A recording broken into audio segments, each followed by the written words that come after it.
My Weird School, Book number 21. Miss Krup Cracks Me Up. Written by Dan Gutman. Pictures by Jim Pellot. Chapter 1. Field trips are boring. My name is AJ and I hate school. It was Monday, the worst day of the week. We were on our way to lunch in the vomitorium at elementary school. My friend Ryan Dole was the line leader. I was the door holder. All the guys were talking about the big football game that was on TV over the weekend.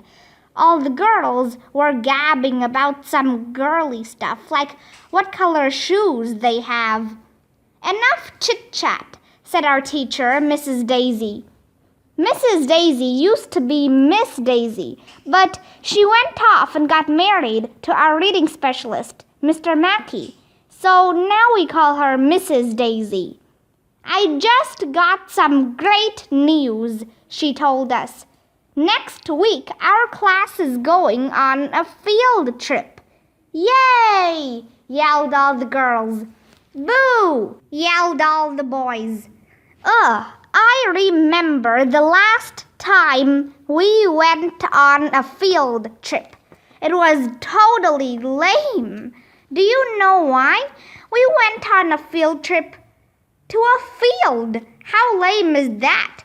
We had to look at disgusting bugs. Our science teacher, Mr. Docker, even ate one of them. But then Mr. Docker is off his rocker. We should go on a field trip to an amusement park or a video arcade. That would be cool. I love field trips, said this annoying girl with curly brown hair named Andrea, who loves everything teachers love. Me too, said her crybaby friend Emily. Where are we going? We're going to visit a natural history museum, Mrs. Daisy said, all excited. What? A natural history museum? Natural stuff is boring. History is boring. And nothing's more boring than a museum.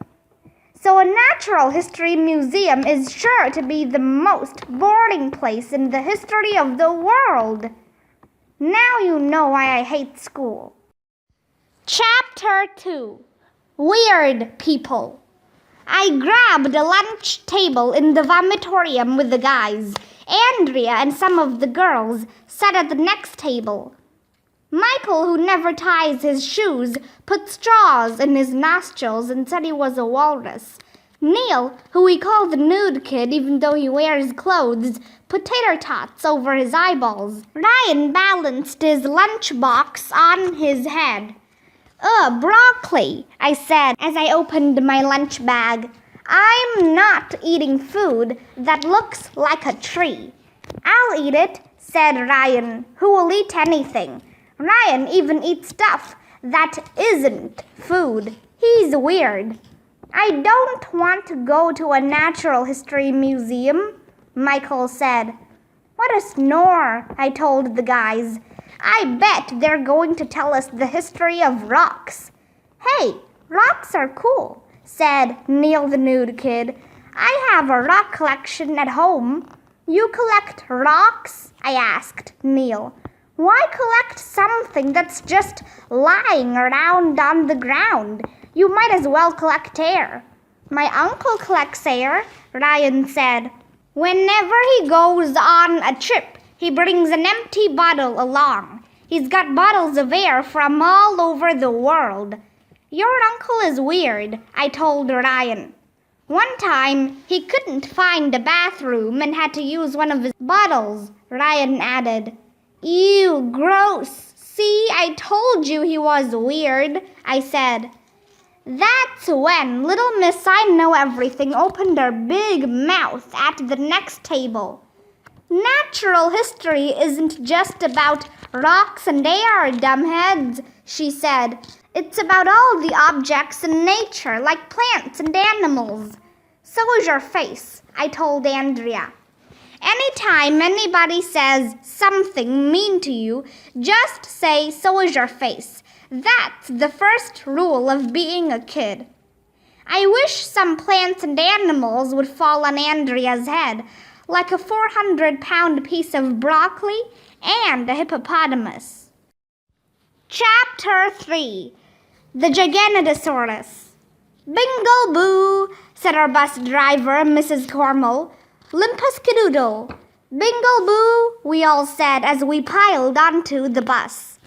Mrs. Cormel invented her own secret language. So instead of just saying hello and sit down, she says "Bingo boo" and "Limpuskadoodle." Mrs. Cormel is not normal. I had to lug my sleeping bag with me because we were going to be spending the whole night in the Natural History Museum. Just what I always wanted to do, sleep next to boring dead stuff. At least I had my Batman sleeping bag. Batman is cool.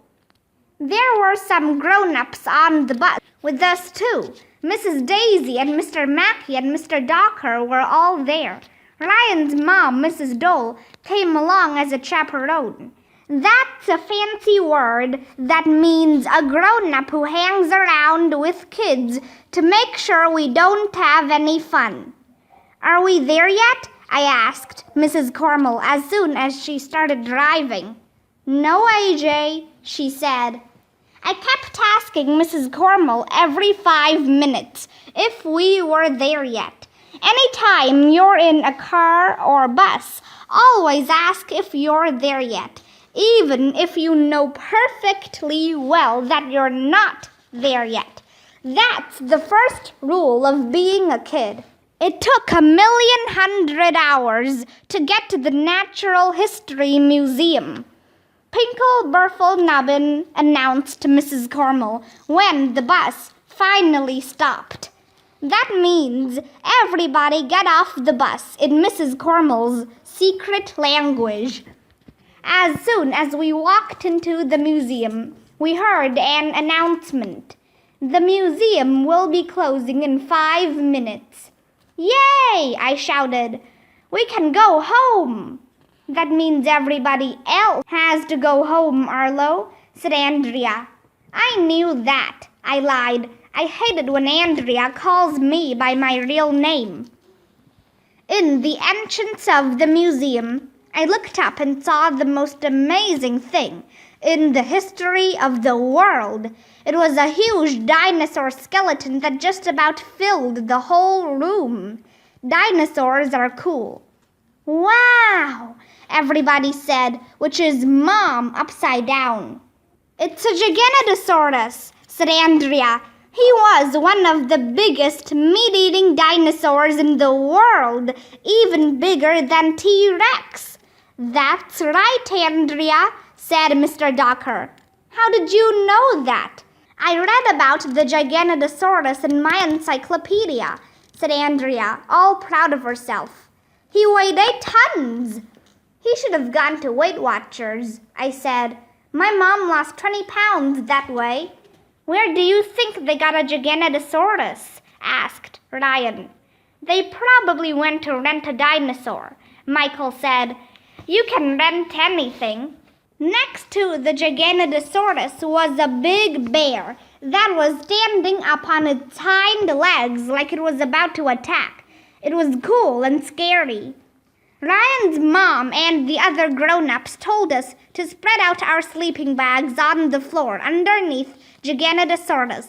Then they went off to do boring grown-up stuff, like drink coffee and talk about the weather. What's up with that? Grown-ups are always drinking coffee and talking about the weather. I tasted coffee once and I thought I was gonna throw up. But if they didn't drink coffee and talk about the weather, I didn't know what grown-ups would do all day. They're weird. Speaking of grown-ups, I wrote a poem about my dad. It goes like this. My dad has hair growing out of his nose. If he didn't cut it, it would reach his toes. He also has hair coming out of his ears. I tried to tell him, but he couldn't hear. Why do men grow hair in such strange places? I thought it was weird when it grew on their faces. I unrolled my sleeping bag right next to Ryan's. Then I turned around and saw the coolest thing in the history of the world. I'm not gonna tell you what it was. Okay, I'll tell you. But you have to read the next chapter. So na boo boo on you. Chapter 4. Wild Yak Attack. It was a candy machine. We want candy, everybody started chanting. We want candy. All the grown-ups came running over from wherever they were drinking coffee and talking about the weather. We're not here to eat candy, Mr. Docker told us. We're here to learn about dinosaurs and natural history. I could learn a lot more about dinosaurs and natural history if I had candy, I told him. No. Sheesh, what an old grouch. Mr. Docker probably knows a lot about dinosaurs because they were around when he was a kid. We were all grumbling about the candy when I suddenly noticed something out of the corner of my eye. It was even more amazing than a candy machine. It was a big, brown, hairy animal with horns and a hump on its back.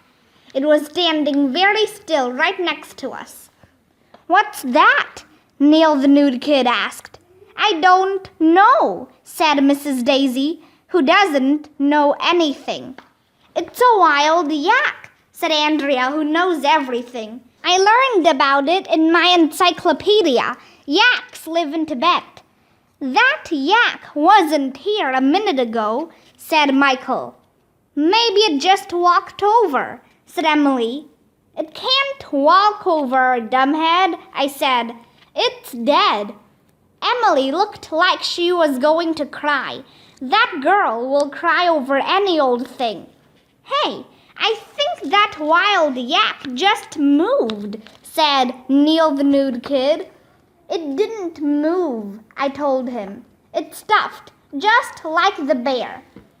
But just then the yak let out a weird yak sound. Ah! Yelled all the boys. Eek! Yelled all the girls. I thought I was gonna die. Everybody was freaking out. That's when the wild yak threw off its wild yak fur. And do you know what was underneath? A lady. She had glasses, dark hair, and a pointy nose. On her belt were a walkie-talkie and a flashlight. You must be the students from elementary school, said the lady. My name is Miss Krup. I'll be your tour guide this evening. I almost peed my pants, said Ryan. Sorry I scared you, Miss Krup said. I'm just so excited that you came to spend the evening with me in the museum. We're going to have so much fun. Why are you wearing a wild yak fur? Asked Andrea. Well, the wild yak wasn't using it anymore, said Miss Krupp. So I thought I would. That Miss Krupp lady is weird. Suddenly the lights dimmed. The museum is now closed, somebody announced. It was a little scary in the dark. Miss Krupp turned on her flashlight. We all gathered around her. The museum is a magical place at night, she whispered as she gave each of us a name tag. I am going to take you on a journey. We're going to encounter some amazing creatures and see some incredible things. If you listen carefully, you can almost hear the sounds of the jungle, the forest, the desert, the mountains, and the ocean. I don't hear anything, I said. She said, almost, dumbhead, Andrea told me. Well, either you hear something or you don't, I said. You can't almost hear something. I wish I didn't hear you, Arlo. I was going to say something mean to Andrea, but I didn't get the chance because a loud bleep came out of Miss Krup's walkie-talkie. We all jumped. Miss Krup, a voice said, Tyrannosaurus Rex is missing. I'm on it, Chief, said Miss Krup. Kids, we've got to find Rexy. Are you ready to go on an adventure? Yes, said all the girls. Can we kill it? Asked all the boys. It's already dead, Arlo, said Andrea, rolling her eyes. Tyrannosaurus Rex has been extinct for 60 million years. Your face stinks. I bet Miss Krup was yanking our chain about that missing T-Rex. Dead stuff can't run away. She was just trying to make the boring museum seem interesting. Follow me, she said.